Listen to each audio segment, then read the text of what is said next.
Olá, gente, de volta aqui no Expressão pela nossa PRP TV.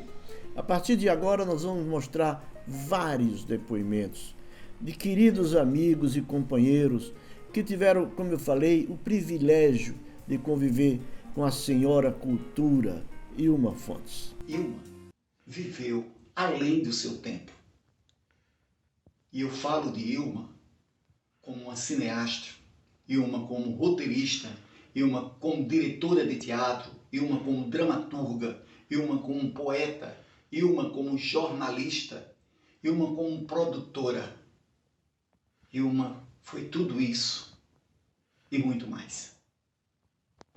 Conheci Ilma Fontes no início dos anos 80.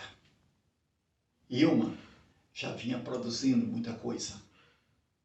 Quem não lembra do filme O Beijo?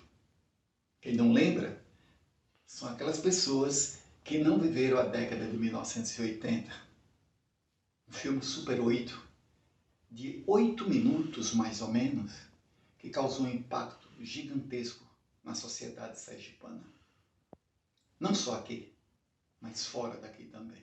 E falando do cinema, mas no cinema eu posso falar da Última Semana de Lampião, eu posso falar da Fúria da Raça, um filme que ela desejou tanto fazer e não conseguiu, mas lançou em forma de livro o roteiro do filme. Ilma como um poeta, Ilma no aperitivo poético, que era uma caixinha em forma de envelope, cheios de poemas produzidos pela Funcachu. Marcou muito também o movimento artístico. Ilma no Cantinho da Arte. Ilma desenvolvendo um trabalho na Assembleia Legislativa, ali no hall da Assembleia Legislativa, envolvendo as diferentes linguagens artísticas, inclusive a cultura popular. Ela nos deixa o corpo, mas o seu trabalho merece continuação. O Capital, um jornal que lutou contra o ordinário e revolucionou a nossa cidade. Começou no início dos anos 1990 e chegou até 2019. Em 2020, com a pandemia e com a doença, ela não conseguiu mais produzir. Onde você estiver, Ilma, saiba que nós precisamos lutar para que a sua memória seja guardada no meio de todos nós e possamos sempre lembrar de você como essa mulher batalhadora que lutou e que disse a essa sociedade, às vezes cafona, às vezes ordinária, que você foi muito mais além.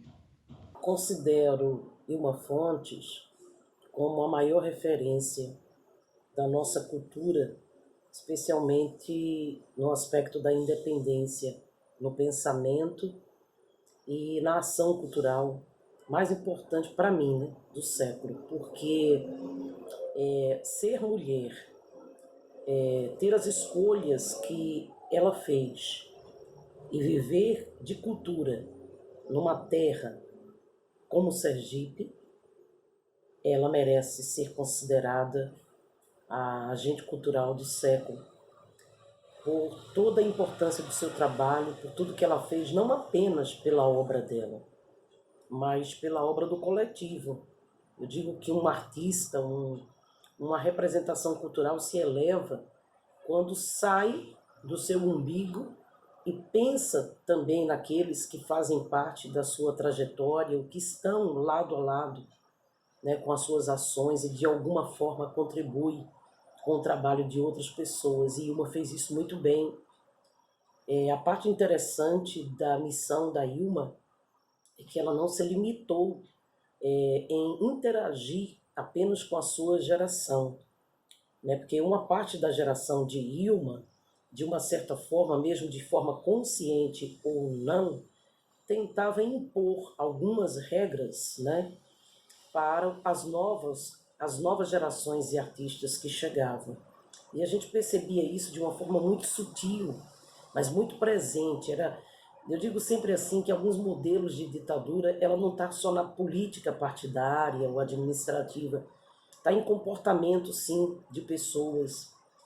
E aí ela tinha um diferencial, ela observava, ela percebia aquele que estava à margem, muitas das vezes, de oportunidade, e dentro do espaço que ela podia atuar e que ela podia fazer alguma coisa, ela fazia.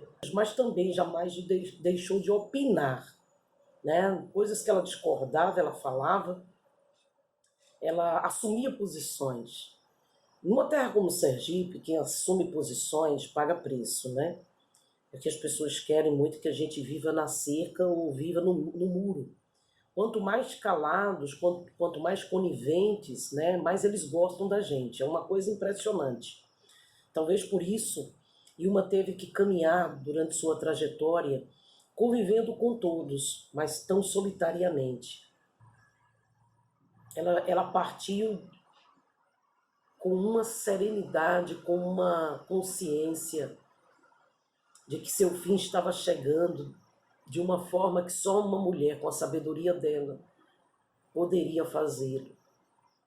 Sergipe perde, ao meu ver, a mulher mais importante do século.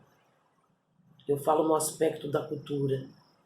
Eu conheci Ilma Fontes em 2001, quando eu era aluno do Ateneu, da Arcádia, e ela foi levar seus jornais do Capital para os alunos conhecerem a produção do Capital e também participarem de contribuições para as novas edições. E criou-se ali uma amizade muito forte com ela, né, de participar de projetos, de dividir ações importantes também.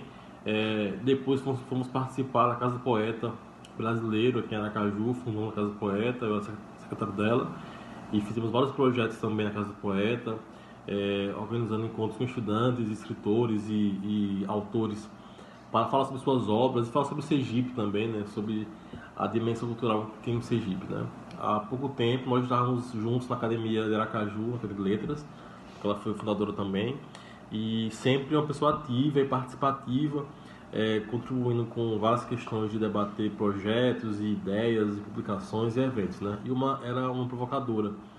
E acho que um dos grandes pontos importantes, por exemplo, é registrar o Capital e deixá-lo disponível para pesquisar mais tarde, porque o Capital foi uma obra fantástica, uma vitrine sobre a cultura de Aracaju, a cultura de Sergipe, com uma série de discussões importantes. E o mais interessante é que o Capital era um diário, né, mensal do que Ilma pensava, né? Então você tinha lá reflexões dela, os editoriais Capital eram uma análise dela muito rica, muito forte também, né? Penso que vai ser algo marcante para nós mantermos esse legado de Ilma com carinho, com dedicação. Oi, Pascoal.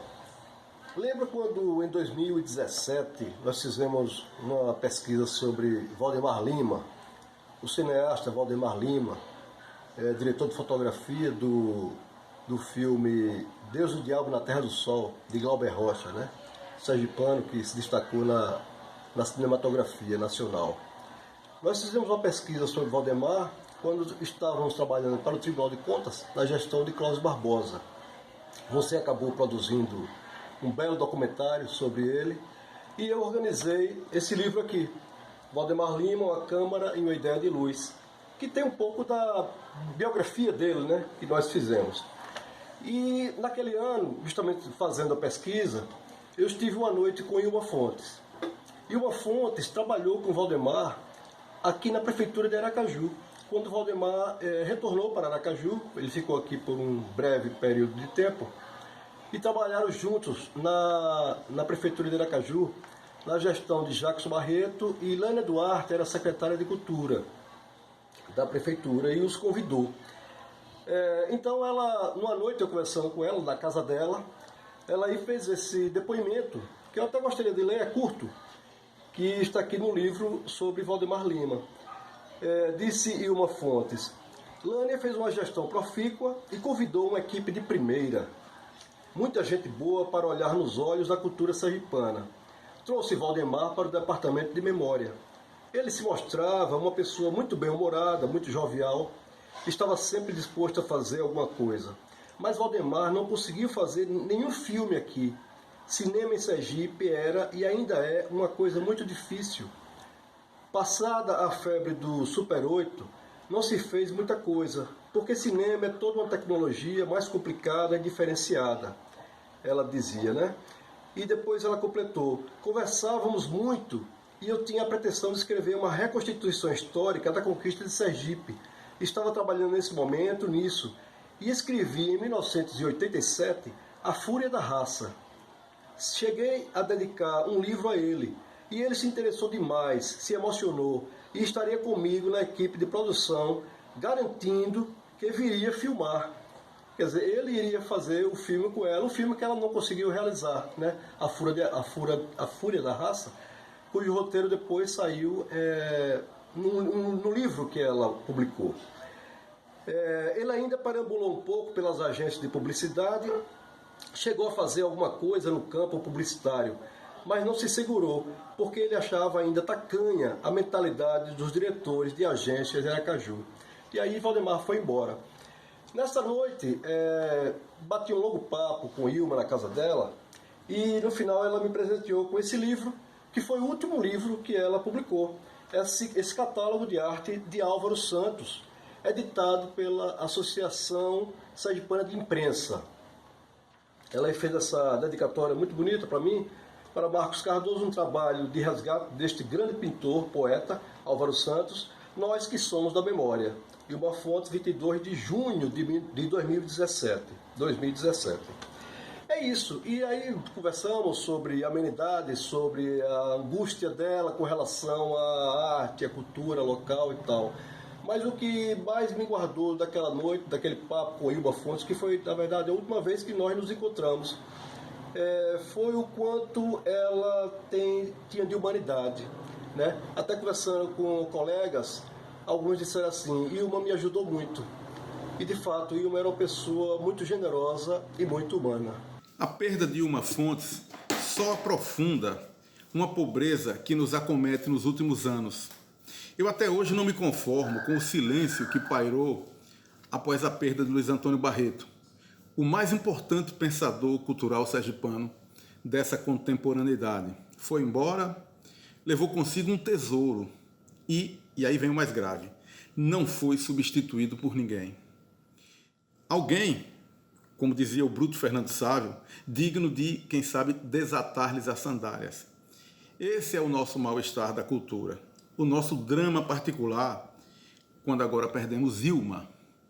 Sem essa de ícone, mestra, guru, essa tinturaria velha e careta, que serve apenas para socorrer os que pretendem homenageá-la, em vez de fazê-lo de fato, e fica nas bordas das coisas, nesse trololó rarefeito dos velhos clichês. Ilma Fontes nunca foi excêntrica, para ser referida agora como uma destrambelhada, desafiadora de costumes do status quo da ordem familiar. Ilma tinha substância e talento, e sua fúria jamais foi dirigida ao acaso, como se fosse uma maluquete a desafinar o coro dos contentes. Ilma foi, sim, uma guerrilheira cultural que construiu uma obra sólida, que pensou o mundo e levou sua riqueza poética para o cinema, ainda em Super 8. Pioneira em Aracaju, como pioneira em tantas outras coisas, no teatro, na literatura, e que nunca percam isso de vista, na política. Ilma foi uma inconformada com seu tempo, desde a ditadura e por toda a vida, sonhando um mundo livre, com mais arte e ternura e menos força bruta. Essa dislexia que contaminou a sociedade brasileira, mais letal do que o vírus corona, não está subscrita somente ao chamado campo inimigo ou adversário. A loucura brasileira, desgraçadamente, está distribuída em todos os espectros, no campo da esquerda e, o que é muito grave, no mundo da cultura. Eu tenho esperança de que o exemplo e a vida de um intelectual como Ilma Fontes nos ajude a encontrar rumo entre os escombros aos quais vamos conviver ainda por muito tempo. Não folclorizem Ilma Fontes, não façam dela escada para projetar artigos medíocres demonstrando intimidades e coisas que tais. Respeitem o legado cultural dessa outsider que, como dizia ela mesma, fazia guerrilha cultural por dentro das instituições. Veja que coisa formidável. Fazia guerrilha cultural dentro do poder público. Foi constrangedor ver gente aí da praça, tida até como séria, citar um verso em que ela dizia que Aracaju era um e como dói. Meu Deus. Fidel Castro dizia que o idiota é o sujeito que, quando aponta o infinito, só consegue enxergar a ponta do dedo. É sério que, diante da obra densa, crítica e contemporânea, alguém só consegue enxergar esse verso espetaculoso? Vamos aproveitar a ida de Ilma para levantarmos dos escombros, como ela, com talento e honestidade intelectual.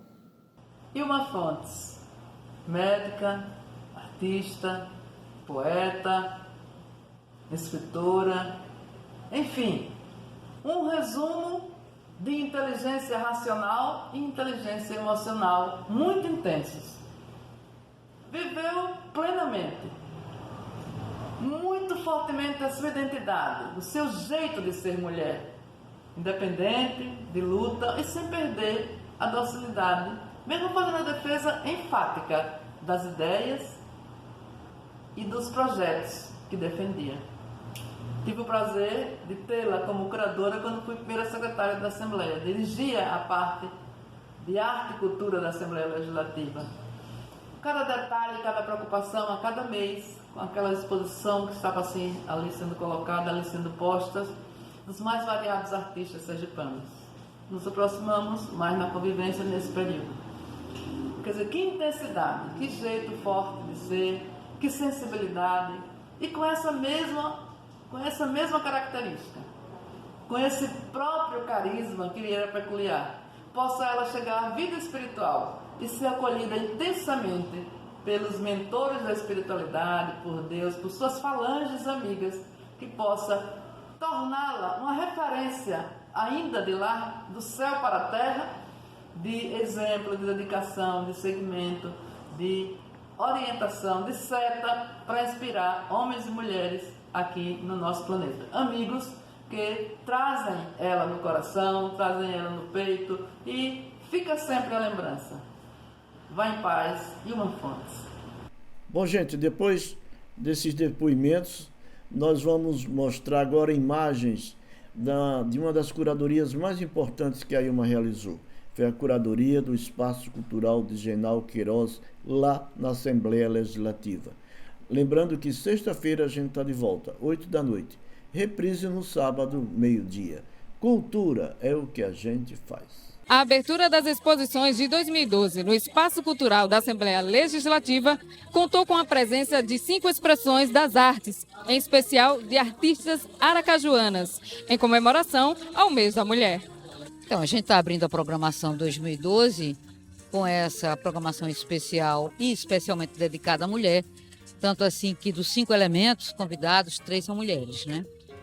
A pintora Lívia Viana, a fotógrafa do Sinforme, Ana Lícia, e a nossa cantora maravilhosa Raquel Delmondes. O Espaço Cultural de Genal Queiroz recebe neste mês de abril 5 expressões das artes, onde artistas convidados dão vida ao tema Arte a Rigor. Esse título nos foi dado por inspiração do poeta e arquiteto Ézio Deda, pelo rigor como ele produz, pelo rigor como ele trata a palavra, trata os temas, principalmente o tema do esquecimento, a Casa das Ausências. Os anos que ele levou para produzir esse livro, o rigor com que ele escolheu as pessoas para declamar os seus poemas. Eu fiquei tão emocionada, eu venho deglutindo esse livro. Eu digo deglutindo porque não é um livro que você pega e vai passando página a página. Você tem que ler um poema, fermentá-lo 10 meses, voltar a ler, para capturar na sua essência o que o poeta quis dizer. Então, o Ézio Deda, ele deu inspiração para esse rigor que os artistas, alguns, não todos, tem para com seus trabalhos. A programação cultural do mês de junho do Espaço Cultural de General Queiroz homenageia Luiz Gonzaga e a cidade de Estância através do ritmo, dos folguedos e do forró. O centenário de Gonzagão está aí, né? A gente não poderia passar batido por uma data tão significativa para a música popular brasileira, o Rei do Baião. Então, a Assembleia, o Espaço Cultural da Assembleia, vem se juntar a essas homenagens, que são tantas, mas a nossa tem a sua especificidade. A nossa permanece aqui, o painel, até 13 de agosto, para estudantes, para escolas, para todo mundo que queira, o pessoal da área de jornalismo, queira pesquisar um pouco mais.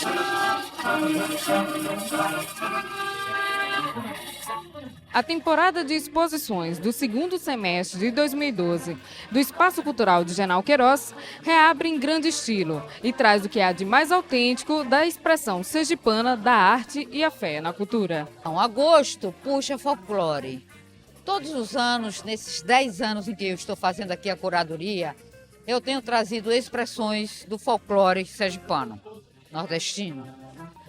E esse mês eu resolvi trazer as fotografias de Janaína, da festa de Iemanjá, preenchendo esse espaço de homenagem ao nosso folclore.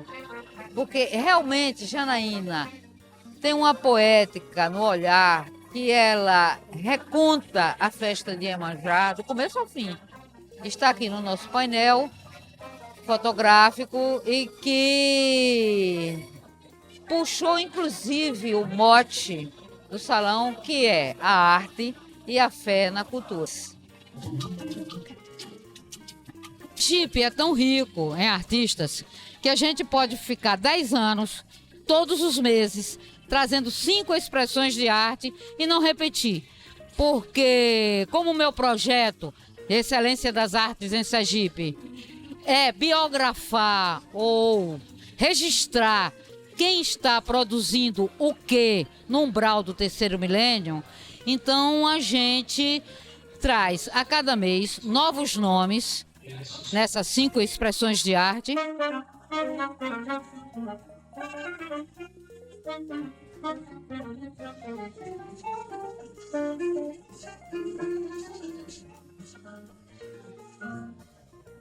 Essa exposição do Ronaldo Lima, esse escultor baiano, mas que agora vem apaixonar-se por Sergipe, está se sergipanizando, está inclusive casando em Sergipe, trazendo o seu ateliê. Então essa pequena mostra, como ele chama, apesar de ser uma mostra imensa, esculturas incríveis, monumentais, de um material que a natureza não recicla em um milênio, e ele transforma isso numa arte leve, numa arte social, numa arte que fala de ecologia, de preservação da natureza e que fala também dos nordestinados.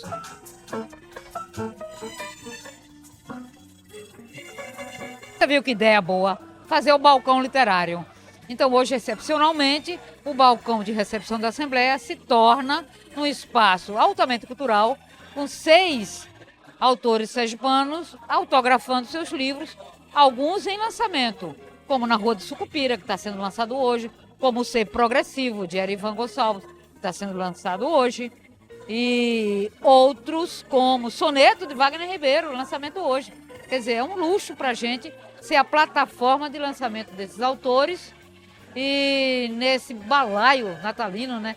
Nesse balcão de livros que a gente fecha o ano com a exposição dos 150 anos do protestantismo em Sergipe, isso tudo regado à música erudita do Quinteto de Cordas da Universidade Federal de Sergipe, ou seja, um luxo.